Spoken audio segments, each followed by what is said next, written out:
खूप दिवसाच्या प्रतीक्षेनंतर ज्या गोष्टीची तुम्हाला सर्वांना आतुरता लागलेली होती की गाडी कधी येईल, गाडी कधी येईल, गाडी कधी येईल, तर तुमच्या अंतःकरणामध्ये असं वाटत होतं की आपले गुरु हे आरामामध्ये राहिले पाहिजे, आरामात झोपले पाहिजे. दिवस रात्र त्यांचे परिश्रम, अनेक जिल्ह्यामध्ये त्यांचे कार्यक्रम हे पाहून तुम्हाला खूप मनाला वेदना व्हायच्या. मात्र या वेदनेपासून मुक्त करण्याचं काम आज आमदार राहुल पाटील साहेबांनी आपल्याला आपली परिस्थिती नव्हती, भक्तांची परिस्थिती नव्हती. गुरु म्हणून मी सुद्धा कुठल्याही प्रकारची तुमच्याकडून कधी अपेक्षा केली नाही. मी फक्त 10 रुपयाचा महाराज, याच्या व्यतिरिक्त मी तुम्हाला कधी मागितलं नाही, कोणती फीस मागितली नाही. मात्र अंतःकरणापासून ज्या गोष्टीची तळमळ प्रत्येक शिष्याच्या अंतःकरणामध्ये ज्यावेळेस निर्माण होते, त्यावेळेस या गोष्टीचं गुरु महाराजांना काळजी लागते. आणि गुरु महाराजांना आमदार राहुल पाटील साहेबांच्या अंतःकरणामध्ये आणलं. यांना कार्य आपलं कळालं की यांना गुरु महाराजांनी पुढे पाठवलं की साहेब तुम्ही हे काम करून द्या. महाराज आरामामध्ये होते आणि म्हणजे खूप कंबर दुखायची. दिवस रात्र मी मेहनत घेतो ही तुम्हाला जाणीव असताना या गोष्टीची काळजी साहेबांना लागली. आणि साहेबांना मी परत फोन केला नाही. ज्यावेळेस गाडी बाहेर आली त्यावेळेस पासून कधी फोन केला. गाडीचं काम होईपर्यंतही केलं. आणि साहेबांचा पूर्ण विश्वास माझ्यावर असल्यामुळे माझा विश्वास पूर्ण साहेबावर आणि तुमचा सर्वांचा विश्वास साहेबावर. मी अनेक जिल्ह्यामध्ये फिरलो, मात्र एवढं चांगल्या प्रकारचं काम करण्याची जी क्षमता आहे, असे आमदार साहेब काम करण्याची जी हातोटी आहे. आता प्रत्येकाचं या कोण्या माणसाचं मतदारसंघातील काम करत असताना कोणाचं कमी जास्त काम होत असतं, कोणाचं कधी होते, कोणा त्यांना वेळ मिळत नाही. मात्र भक्तांनी सुद्धा काम मागत असताना बरेच भक्त काम मागतात, मात्र काम मागण्याची एक पद्धत आहे. सनदशीर मार्गाचं काम मागणं ही पद्धत वेगळी. मात्र बरेच भक्त बरेच या मतदारसंघात किंवा अनेक गावामध्ये फिरतो, साहेब माझा रेतीचा ट्रक धरलाय सोडा, याच्यासाठी आमदार केलं जातं. मटक्याची बुट्टीवर मी अडकलो, साहेब माझे थोडंसं मला चालू करून द्या. देशी दारूचं दुकान आहे, मला थोडं जमादारनं म्हणजे पकडले, थोडंसं मला सोडा, तुमचा फोन पियायला गेली सोडते. असे फालतू कामं करताना या कामामध्ये जर तुम्हाला कोणी कधी अडवलं, तिथं नाही जर फोन केला, मग म्हणायचं तुम्ही की साहेबांचं काही काम पूर्वीसारखं राहिलं नाही. आणि साहेबांनी तुम्हाला एवढं मोठं MBBS कॉलेज या ठिकाणी आणलं. परभणी जिल्ह्यात आतापर्यंत देश स्वतंत्र झाले तसं आतापर्यंत कोणत्या आमदार साहेबांना किंवा इथले अनेक मंत्री झाले असतील, पुन्हा एवढं मोठं कॉलेज आणून दाखवलं शिक्षणाचं. सगळ्यात मोठं भविष्य एवढ्या मोठ्या शैक्षणिक संस्था आहेत त्या ठिकाणी. तिकडे माहूरकले, किनवटकले विद्यार्थी या ठिकाणी येतात शिकायला. ते मला बोलत असतात, साहेबाच्या तिथं शिक्षणाचे दार कोण खुले केले? त्यावेळेस भारतरत्न डॉक्टर बाबासाहेब आंबेडकर आणि सावित्रीबाई फुले आणि महात्मा ज्योतिबा फुले यांनी शिक्षणाचं जे माध्यम आपल्या समोर आणून ठेवलं, त्यानंतर बाबासाहेब आंबेडकरांनी केलं. त्यानंतर आपल्या ह्या जिल्ह्यामध्ये शैक्षणिक काय असते, शिक्षणाचं काय महत्व आहे, हे आणण्याचं काम साहेबांनी. तुम्हाला प्रत्येक गोष्टीमध्ये वाटते मला मंदिराला मदत झाली पाहिजे, अमुकाला मदत झाली पाहिजे, आम्ही बंधारा करावं त्याला मदत झाली पाहिजे, हे गणपती बसवणं त्याला मदत झाली पाहिजे, आणि आता उद्या दुर्गामाय आहे आम्हाला मदत झाली पाहिजे. कोणता गणपती? या देशातल्या या सर्व गणपतीने देशाचा नाश केला. कोण्या गणपतीचं पूजन करता? ओरिजिनल गणपती तुम्हाला अजून कळालेला नाही. बाळगंगाधर लोकमान्य बाळगंगाधर ठिकाणी कशासाठी गणपती उत्सव साजरा केला? त्या काळामध्ये देशाला गरज होती माणसं एका ठिकाणी करण्याची, त्याचं औचित्य सांग. मात्र आता त्या गणपतीच्या पाठीमागे भूमिका बदलली. असली झाली सकाळ संध्याकाळ. ज्या गल्लीत गणपती बसला त्या गल्लीतले पोरं आणि पोरी बिघडले. आणि गणपतीवरील आणि गणपतीच्या खाली पत्ते कुटाले सगळे ते मंडळ, गणपती मंडळ पत्ते कुटाले. आणि याच्यासाठी साहेबांना नाही दिलं. नाही, आता पहिलेच्या सारखे साहेब राहिले नाही, म्हणजे तुम्हाला पत्ते कुटायला चान्स द्यायचा. तुम्हाला ह्या सगळ्या गोष्टी कळत असताना, समजत असताना मी तुम्हाला एवढ्यासाठी हे सांगतोय. युती कशासाठी झाली साहेबाची? म्हणजे साहेब हे एकनिष्ठ होते. केवढे मोठं वादळ आलं, त्या वादळामध्ये एकनिष्ठ राहण्याचं काम साहेबांनी केलं. हे शिक्षण कोणाला मिळालं का? हे धडा कोण्या या वेळा महाराष्ट्रामधल्या कोणा लोकांना कळालं. अनेक लोक इकडे तिकडे गेले, कार्यकर्ते सुद्धा इकडे तिकडे बिघडले. मात्र साहेब कधी इकडे तिकडे बिघडले नाही, ते लक्षात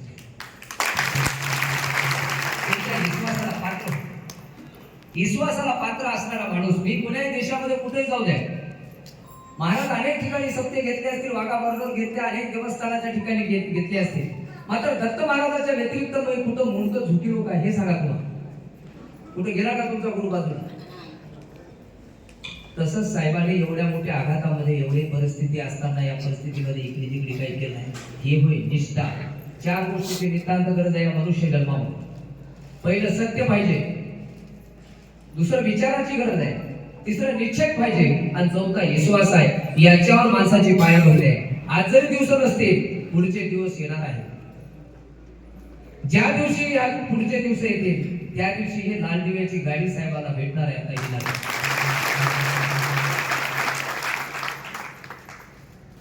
मला ही गाडी कशासाठी दिली? साहेबाला सेवेसाठी मला दिली. मला एवढी गाडी दिल्यानंतर आता मला गाडी मोठी द्यावं लागेल, लाल दिव्याची गाडी साहेबाला. हे आपला आशीर्वाद द्यावा. जोपर्यंत सुशिक्षित माणसं जोपर्यंत या देशाची सेवा करणार नाही तोपर्यंत आपलं कुठलंही काम होणार. तुम्हाला वाटेल महाराज तुम्हाला गाडी दिली म्हणून साहेबाची तारीफ करणार. मायाने तारीफ करणार ना हो, गाडी दिलं काय न दिलं काय. मी कोणाची तारीफ करणारा माणूस नाही. मात्र कामाची तारीफ जरूर तुम्हाला करावं लागेल, हे निश्चित लक्षात ठेवा. मग गुरु आणि शिष्य तन मन धन अर्पण केल्यानं शिष्य होतो अशातला प्रकार नाही. तन मन धन अर्पण करून शिष्य बरेच इतरत्र जातात.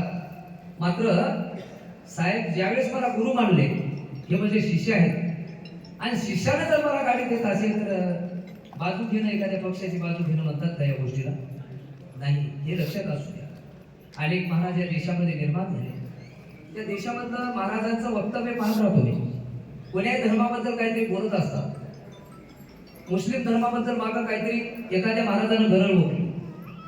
मला म्हणायचं की या देशातलं राष्ट्र, सर्व राष्ट्र एकात्मतेसाठी आपल्याला जर राष्ट्र एका ठिकाणी ठेवायचं असेल, कोण्याही जाती धर्माबद्दल आपल्याला काही बोलता येणार नाही. हे लक्षात आपल्याला जाणीव असलं. हे खरं ओरिजिनल हिंदुत्व आहे. हिंदुत्वाची व्याख्या काय? एखाद्या धर्माला जवळ करा, दुसऱ्या धर्माला लाथा घाला, हे हिंदुत्व असू शकते का? हिंदुत्वाची व्याख्या जर तुम्हाला करायची असेल, तुम्ही अनेक धर्माबद्दल कसं बोलू शकता? या अनेक धर्मामध्ये हिंदू धर्म, मुस्लिम धर्म, शीख धर्म, जैन धर्म, अनेक धर्म, नाना धर्म या ठिकाणी आहेत. अनेक शास्त्र आहेत, अनेक पुराण आहेत, 18 पुराण आहेत, 4 वेद आहेत, 6 शास्त्र आहेत. मात्र त्याच्या पाठीमागे महत्वाचा कणा म्हणजे एकच आहे, मानवता धर्म. या मानवता धर्माचं पालन आपल्याला करावं लागेल. ही शिकवण आपल्याकडे असते.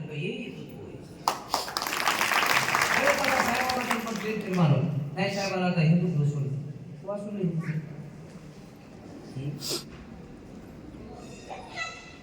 एखाद्या धर्माबद्दल आपल्याला बोलता येणार. ज्यावेळेस तुमच्या धर्माबद्दल बोलतील त्यावेळेस कसं होईल? हा, तुमच्या धर्मातल्या एखाद्या देवाबद्दल जर बोललं, तुमचा ब्रह्मदेव काय केला, महादेवानं काय केलं, विष्णूनं काय केलं, सांगू का मी तुम्हाला? पाठाचा फटाफट फटाफट कसं होईल मग तुमचं? तुम्हाला जर मी सांगितलं आता फटफट एका पाठोपाठ एक, थंडगार होता जागेवरच. मात्र कोण्याही बद्दल बोलणं, देशाला जर एका ठिकाणी ठेवायचं असेल तर राष्ट्रसंत तुकडोजी महाराजांनी सांगितले, जगाचा भेद लयाला जाऊ, जगाचा भेद लयाला जाऊ, शांती अखंडित राहू, राहू शांती अखंडित राहू, जगाचा भेद लयाला जाऊ. म्हणून आपल्या आश्रमामध्ये सर्व राष्ट्रपुरुषाचे फोटो आहेत आणि गाडीवर सुद्धा आहे. गौतम बुद्धाला मी ठेवलं. कशासाठी ठेवलं? आताच मी साहेबांनी मला एका ऑफिस मध्ये बसलो होतो. ऑफिसचं नाव काय? तिथं गौतम बुद्धाचा फोटो लागला. या जगाला शांतीचा संदेश देणारे गौतम बुद्ध आहे. महाराज बुद्धाचा फोटो लागला. इथंच नाही, आश्रमात बुद्धाचा फोटो आहे. भारतरत्न डॉक्टर बाबासाहेब आंबेडकरांचा आहे, अण्णाभाऊ साठेचा आहे, फुले शाहू आंबेडकरांचा आहे, जिजामातेचा आहे, छत्रपती शिवाजी महाराज, अनेक राष्ट्रपुरुषांचे त्या ठिकाणी फोटो लावले. आणि मंदिरामध्ये राष्ट्रपुरुषाचा फोटो लावणाऱ्या देशातला मी पहिला महाराज. कोणाची हिंमत नाही या फोटो लावायची. आध्यात्मिकाला राष्ट्रीय विचाराचा जोड लागते, तेव्हा अध्यात्म पुढे जात असतं. सकाळपासून 3 वाजतापासून उठून उद्या महादेवाला जाय म्हणून सांगितल्यानंतर तिथं जर तुम्ही पाणी टाकत असाल 3 वाजतापासून, हे भक्ती नव्ह, हे सोंग होय. आता तुमचा गुरु हे तुम्हाला सांगत नाही या गोष्टी. आणि जास्त माणसं जमत असतील, पब्लिक जास्त जमत असेल, मात्र हे नाही. आपल्याला जर पुढे जायचं असेल, तुम्हाला श्रद्धा आणि विश्वास जरूर तुमच्याकडे असला पाहिजे. तुमच्याकडे सत्य असलं पाहिजे, तुमच्याकडे विचार असला पाहिजे. हे विचारामुळे एका ठिकाणी आहे, त्यांच्याकडे एक निश्चय आहे. निश्चयाचे महावीर छत्रपती शिवाजी महाराज होते आणि म्हणून ते निश्चयाचे महावीर होते. कधी जळले ढळले नाही. आणि हे एवढ्या वातावरणात कधी जळले ढळले नाही. साधारण वारं येऊ द्या, एखादा माणूस उडून जाते. साधारण वारा आला तरी उडून जाते. म्हणून या ठिकाणी अनेक साहेब तुमचे काही कार्यकर्ते असतील, तुमच्याही कार्यकर्त्याला मला एक मंत्र द्यायचा आहे, काम आज व्हायचं उद्या होईल. मात्र एका ठिकाणी संपूर्ण आयुष्य शेवटपर्यंत आपलं मरेपर्यंत आपण एका ठिकाणी टिकून राहणं हे सगळ्यात महत्वाची गोष्ट आहे. आयुष्यात हे कधी सापडणार नाही, हे बार जन्म येणार नाही. प्रत्येक माणसाला एकच वाटायला, उगं येत राहा जात राहा, ज्या ठिकाणी काय भेटेल इथून उडी मारा. फक्त उडी मारते फक्त वानेर. वानेर उडी मारते या झाडात त्या झाडात त्या झाडाला, त्याचं नाव वानेर. वानेर का उड्या मारते तर वानेरालाच घर नाही, सगळ्याला घर आहे जगामध्ये, फक्त वानेराला घर नाही. आणि ते पाणी पडलं की आठवण करते, मला घर नाही, मला घर नाही, घर नाही. मग पाणी गेलं की त्याला आठवण विसरून जाते. असे टुणूक टुणूक उड्या मारणारे लोक अनेक ठिकाणी मिळतात. मात्र माझ्या ठिकाणी म्हणजे अनेक शिष्य आहेत आमदार साहेब, मात्र एक टुणुकीला उडी कधी माराय बघतात. मी त्यांना नीट करतो घरी, हे उड्या मारणं बंद करा. मरेपर्यंत एका ठिकाणी एका चरणापाशी जर पायापाशी तुम्ही जर पक्के घनिष्ठ एका ठिकाणी चिटकून बसले, तर जसे एखादा माकोडा आपल्या मुंगी असते, ते जेव्हा गुळाला चिटकल्यानंतर जरा तोडतो जरी म्हणलं तर थंड तुटल, मात्र आपलं शिर मात्र त्या गुळासोबत काय नाही. आयुष्यामध्ये काम कोण व्हायची जर वेळ आली, कोण्या दिवशी काम होतं. मी महाराष्ट्राचा ग्रँड अँबॅसिडर आहोत. सरकार मला आता करणार आहे थोड्या वेळात, 8-10 दिवसामध्ये म्हणजे निवड होईल. मी महाराष्ट्राचा ग्रँड अँबॅसिडर बोलतोय साहेबाच्या पुढे. आणि जरी लोकांना स्वच्छतेचा दूत या महाराष्ट्रामध्ये, हे कशामुळे स्वच्छतेचा दूत, याच्या पाठीमागे केवळ निष्ठा आहे. गळ्यात माळ नाही, संसारी महाराज, दाढी नाही, जटा नाही, पाणी मंत्रून मारायचं नाही, कोणाला धागे दोरे द्यायचे नाहीत, कोणाला पेट्या द्यायचे नाहीत. नीट सांगायचं दवाखान्यात जा, राहुल पाटील इथं फुकटमध्ये दुरुस्त करतात, इकडे पाठवून देतो. मात्र ह्या पुण्या कर्मकांडामध्ये मी भक्ताला टाकत नाही. म्हणून सर्व अंतःकरणातून ही गाडी दिली म्हणूनच नाही, तर कोण्या ठिकाणी हे विचार भक्तांना माहितच आहे. हे विचार आजच मी बोलावं म्हणून असं नाही, हेच विचार बोलतो यांना. तुम्ही सत्य वागा, विचारानं वागा, निश्चय ठेवा आणि अखंड तुमचा विश्वास शेवटपर्यंत असला पाहिजे. हे काम तुमच्याकडे असलं पाहिजे, तरच आपला विजय आहे, नाहीतर आपला विजय नाही. म्हणून उद्या धर्मापुरी पासून माहूर तालुक्यातल्या 125 शाळांना मी एक वही, एक पेन, एक चॉकलेट दिलं आणि एक झाड, एक शाळा एक झाड. जिल्हा परिषद शाळा का निवडल्या? पत्रकारांनी प्रश्न केला मला. मी पत्रकाराला सांगितलं, या ICSE पॅटर्न आहे, CBSE पॅटर्न आहे, सेमी पॅटर्न आहे, मराठी माध्यम आहे, उर्दू माध्यम आहे, अशा अनेक शाळा या देशामध्ये आहेत. मात्र जिल्हा परिषद शाळेमधला विद्यार्थी हा त्याचा बाप पुण्याच विद्यार्थ्याचा बाप सरकारी कर्मचारी नाही, शेतकऱ्याचे शेतमजुराचे. ही गोष्ट मी हेरली. आणि जर योगायोगाला आपण त्या शाळेमध्ये जाऊन भेट देऊ, त्यांना एक 5 मिनिटाचं प्रबोधन जर केलं आणि त्यांना प्रबोधन केल्यानंतर त्यांना उत्साह निर्माण झाला, ते शिष्यवृत्ती परीक्षेमध्ये बसले, नवोदयमध्ये बसले, कॉम्पिटिटिव्ह एक्झाममध्ये जर बसले, पास झाले, तर या देशाचं भविष्य कोणतं? देशाचं भविष्य कोणाच्या पंचांगणात नाही. अनेक लोक पंचांगणात भविष्य शोधतात, पंचांगणात भविष्य नाही, शाळेमध्ये भविष्य आहे. आणि हेच गोष्ट आमदार साहेबांना हेरली आणि म्हणून MBBS कॉलेज आणले, अनेक कॉलेज आणले, अनेक शाळा आणल्या आणि त्याच्यामध्ये विद्यार्थ्याचं भविष्य घडवलं. काहीच विकास केला नाही साहेबांनी, काहीच विकास. आता कोणता विकास? सेपरेट आणून थोडंसं खिशात टाकलं तर, असं खिशात टाकून दिलं तर लय विकास झाला हो. काय साहेबांमुळे दारू घडली साहेबामुळे, पार्टी घडली साहेबाला बरी, साहेब तुम्ही कसेही कंप्लेंट निवडून येणार विषय नाही, बकरी देऊ नका या लोकांना, दारू बंद करा, याला देऊ नका, कारण हे सगळे माणसं बिघडली. हे तुम्ही एवढा मोठं काम करता, हे आपला विकास आहे परभणीचा. अनेक ठिकाणी मी पाहतोय आमच्या जिल्ह्यामध्ये सुद्धा, काही आम्ही नावं घेता येत नाही, ते मोठमोठे आमदार साहेब काय केले, दारूचे दुकान आणले आमच्या जिल्ह्यामध्ये आणि दंड ठोक दिले, लोक गेले म्हणतात. आमच्या साहेबासारखे दारूचे दुकान कोणाकडेच नाही. बरे वापर त्याचा साहेब काय झाला, ज्या गावात दारूचं दुकान त्या गावातले लोक बिघडले, लोक बिघडले, संसार बिघडला, भानगडी आल्या, लेकरं बाळ परेशान झाले. आणि साहेबांनी एक शाळा आणली नाही, साहेबाला त्याच्यात फायदा आहे. जरा तरी थोडं तरी अरे शिवगु बोल रे नाऱ्या, तेव्हा तरी तुमच्या तोंडात चांगलं वाक्य आलं पाहिजे की नाही. कोणत्याही गोष्टीला नकारात्मक भूमिका, कोणत्याही गोष्टीला नकारात्मक भूमिका चांगल्या सकारात्मक गोष्टीतून घ्या. म्हणून परभणी जिल्ह्यातल्या 56 गावामध्ये, परभणी जिल्ह्यातल्या 56 गावामध्ये प्रत्येक गावामध्ये वह्या वाटपाचा जिल्हा परिषदेचा कार्यक्रम मी हातात घेतला. प्रत्येक शाळा झाडणार, पेन वही देणार, प्रबोधन करणार, दुसरं गाव घेणार.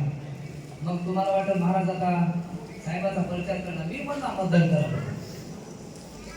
काम बघा आणि तुमचं भाग्य चांगलं करून घ्यायचं असेल तर द्या, आणि तुमचं नशीब फुटलं असेल तर मग तुम्हाला मी महाराज काय करणार, कोण काय करणार तुम्हाला सांगा.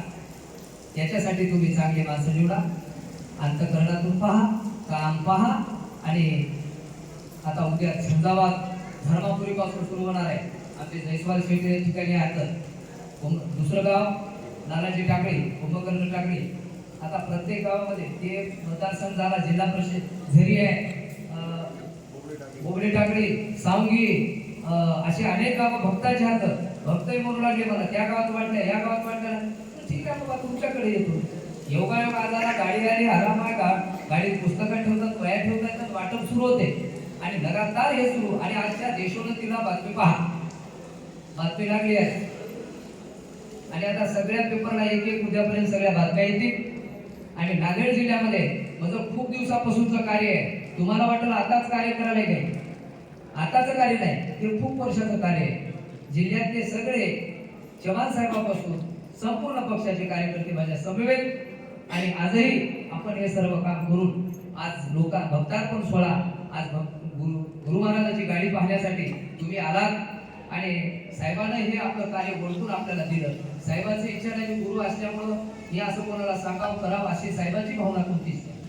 आणि मलाही तुम्हाला सांगायचं बोलते, तुम्ही कार्य पहा आणि तुमच्या इच्छा, तुम्ही काय तुम्हाला वाटते ते पाहून तुमच्या कामाला लागा.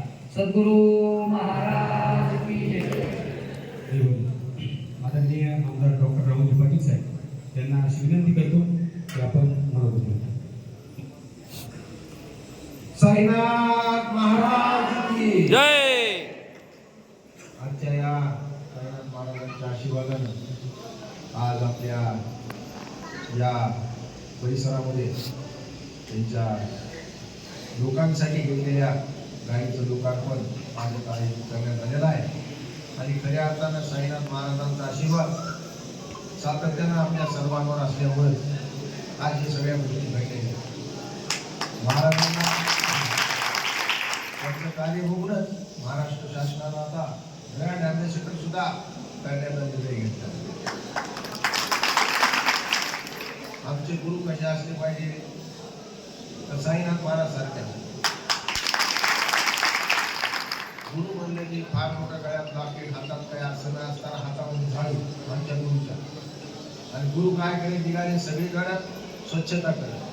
म्हणजे सर्वसामान्य माणसाला काय अडचण आहे ते जाणून घेणारा गुरु म्हणजे आपले साईनाथ महाराज. आणि आज त्यांनी ठरवले की धर्मापुरीपासून एका हातात झाडू, एका हातात वही आणि एका हातात लेखन, अशा प्रकारची त्यांची नवीन यात्रा धर्मापुरीपासून त्यांनी केली. स्वच्छता असली पाहिजे, सर्वसामान्य माणसाला शिक्षण मिळालं पाहिजे, आडादी माणसं नसली पाहिजे. त्यांना वाचता लिहिता आलं पाहिजे, जगामध्ये काय घडाले त्या गोष्टी सगळ्या त्यांना माहीत असल्या पाहिजे. अशा प्रकारचे विचार करणारे आमचे गुरु आदरणीय साईनाथ महाराज आणि त्यांच्या नेतृत्वाखाली एक चांगली नवी पिढी आज निर्माण होत आहे.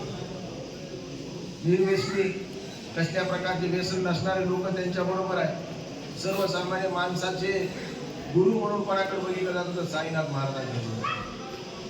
जर सुरुवातीला साईनाथ महाराज म्हणजे की मी फक्त 10 रुपयाचा मालक आहे, मला पैसे लागत नाही, मला सुख लागत नाही, तर मला फक्त सर्वसामान्य माणसाची सेवा लागते, असे म्हणणारे व्यक्तिमत्व म्हणजे कोण आहेत तर आपले साईनाथ महाराज.